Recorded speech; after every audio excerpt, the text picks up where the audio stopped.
there everybody, Don Evans here from WatchReport.com, and today I have the black base steel from Tudor, released last year at Bezel World. This one comes to me again from Timeless Luxury Watches. Please click the link in the description below, take you over to their website, follow them on Instagram and Facebook as well. If you are not familiar with them, they are out of Frisco, Texas. They're an authorized dealer for Tudor, of course, and many other brands. This one will run $3,475.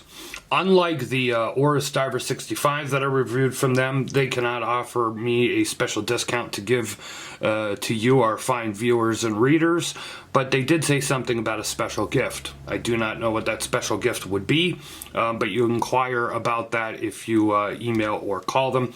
Great people, great company. As I said, full warranty that you would get from them, of course, because they're an authorized dealer. So please do check them out when you have a moment. So let's get into the Tudor black base steel. I think many of you, if you watch this channel, you probably watch a lot of other channels and read a lot of different websites. You're familiar with this watch already. As I said, it came out last year at Bezel World in 2017. The biggest notable change with the black base steel is the inclusion of a date. The regular three-hand Tudor watches did not have the date. This one includes it. And of course, you swap out the aluminum bezels for the all-steel bezel. Gives it a much nicer, I shouldn't say nicer look, it's obviously a different look. I personally find it nicer. Not every watch, especially dive watches, not everyone works with the steel-on-steel look, but the few that do, I really do like it. I think it just gives something a little bit different. This is, of course, on the aged distressed leather strap. It also comes on the rivet style bracelet, which is really screws, but they look like the rivets. I believe it's $3,800 on the bracelet. They also have the bracelet version in stock at Timeless Luxury Watches. So you're looking at 41 millimeter case, 22 millimeter lugs, 14.5 millimeters thick, 50 millimeter lug to lug. Got a little pointer here. Trying the pointer out. Don't know if it's going to stay or not. Of course, a domed, actually more of a boxed sapphire crystal here. And of course, this is the new in-house COSC Tudor movement. So I'm going to get into the movement more on WatchReport.com in the written review. But again, if you're not familiar, it is Tudor's new in-house movement. It has a 70-hour power reserve. It is anti-magnetic, COSC certified.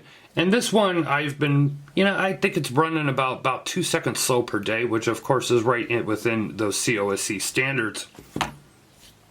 The rest of it really is your basic Tudor black bay. I mean, they really haven't changed a whole lot here. You still have the snowflake hands. It's a black dial. You do have applied markers.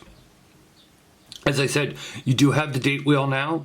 This one, of course, gets bumped up in a big way with that in-house movement over the modified ETA movement that they used before.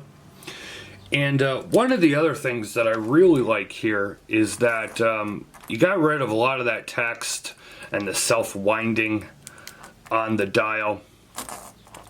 As you can see there, it has the water resistance, chronometer, and officially certified. So you got rid of the little smiley face. You got rid of the self-winding text. I think it's a much cleaner looking dial. Of course, it is a matte black dial against the stark white hands and markers. You can take a look at the crown here while I have it unscrewed. And while I do have this unscrewed, I want to talk about a few key points here.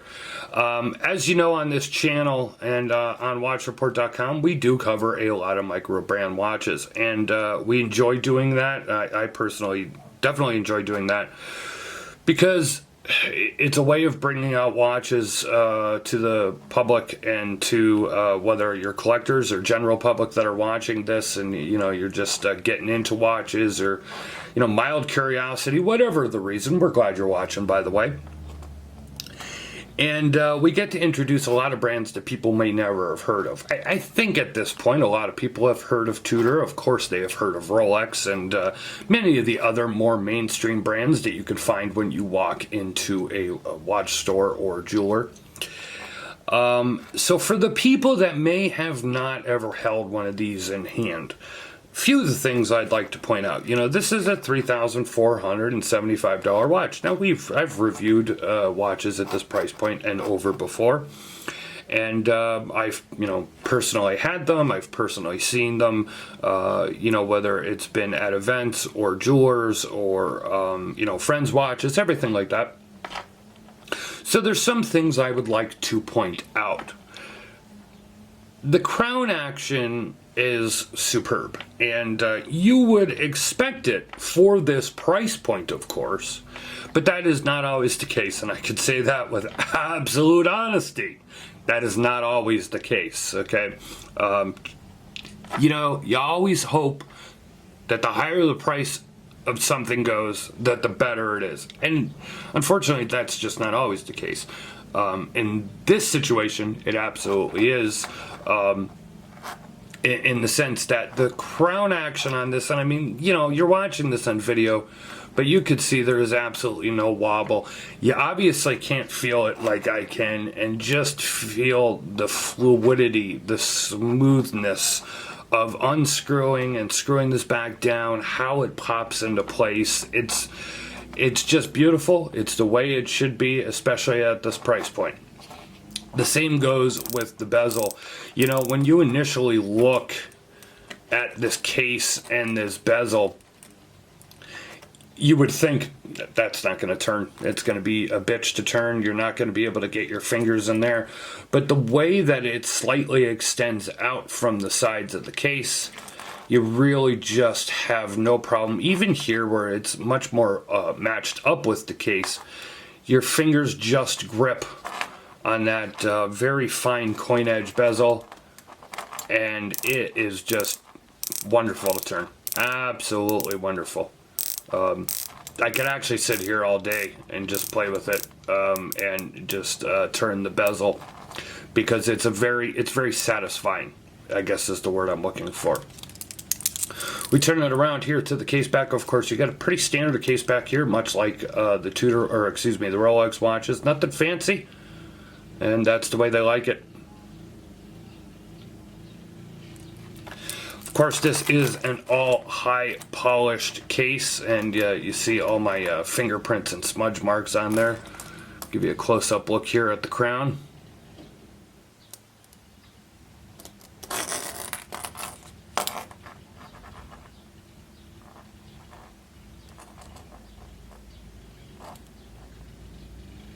So as I said, this comes on the age distressed leather strap, and you do have this deployant buckle. I'm going to talk about this buckle here more in a minute when I show it to you on my wrist. But let me talk about a few things that I love and I don't love so much about the Tudor Black Bay. I kind of wish, and I know what they were going for here, I kind of wish, though, the date wheel was the white on black date wheel. But I see what they're going for here, because they put it right there in place of the 3 o'clock marker. So because it's white, it kind of matches up around the dial with the rest of the indices. Okay, that does make sense. I'm not sure I understand the high polish case. And here's why I say that.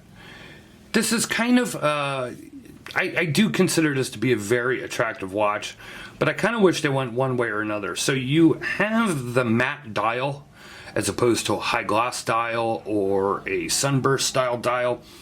But yet then, this is Tudor's more of your dressy style dive watch, as opposed to the Pelagos, which is more of that toolish dive watch. But yet then you have the matte dial, but then you have the high polished case. I kind of wish maybe the case was all brushed with maybe just a nice line of high polish. That's just me. Not everybody is going to share my opinion on that.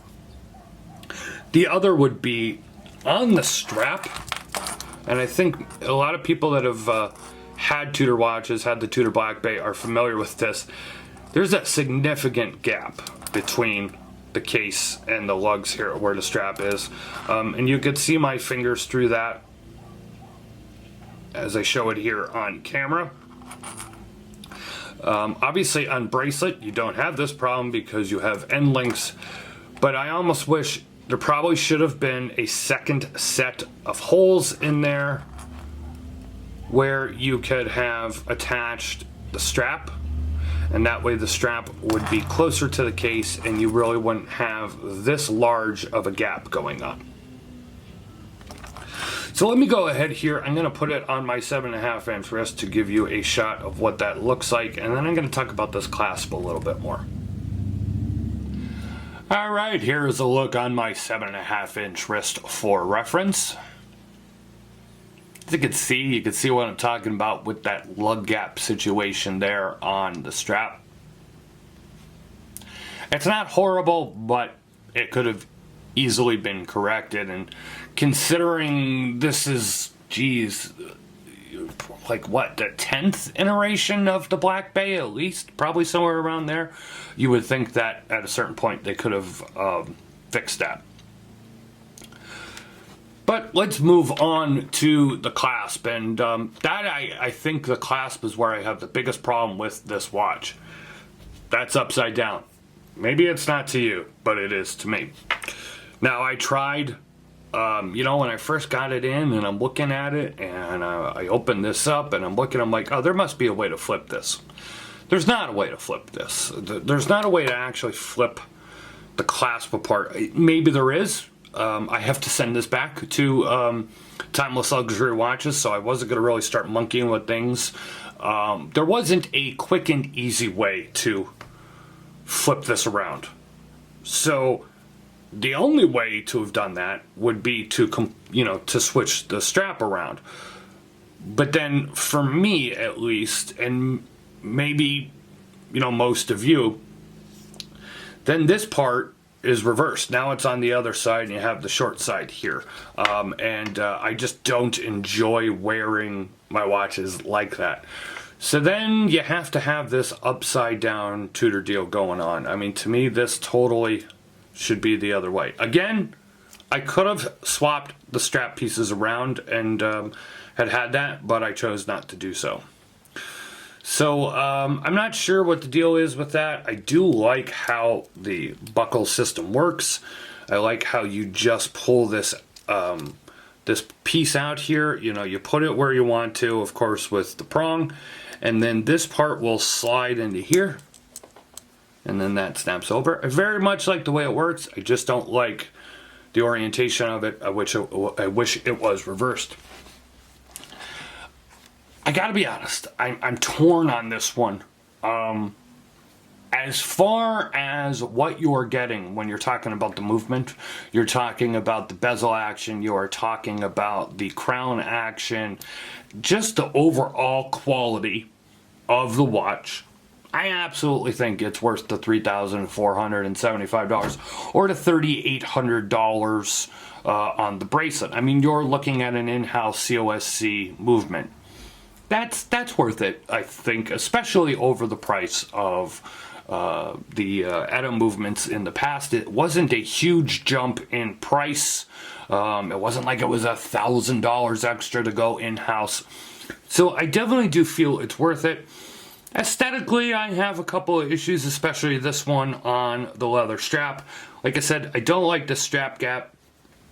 I'm not 100% sure on that date. If they had one that was the white on black date wheel, you know, and then I was able to compare, maybe then, I'm not sure. I think I would like it. Maybe I wouldn't.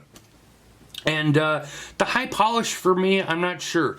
Maybe if the dial had, and it wasn't a matte dial, maybe if it was more of a glossy or a sunburst dial, I think it would go better with that, what I perceive to be a dressy diver in the Tudor lineup versus the toolish diver with the Pelagos. But that could just be my opinion.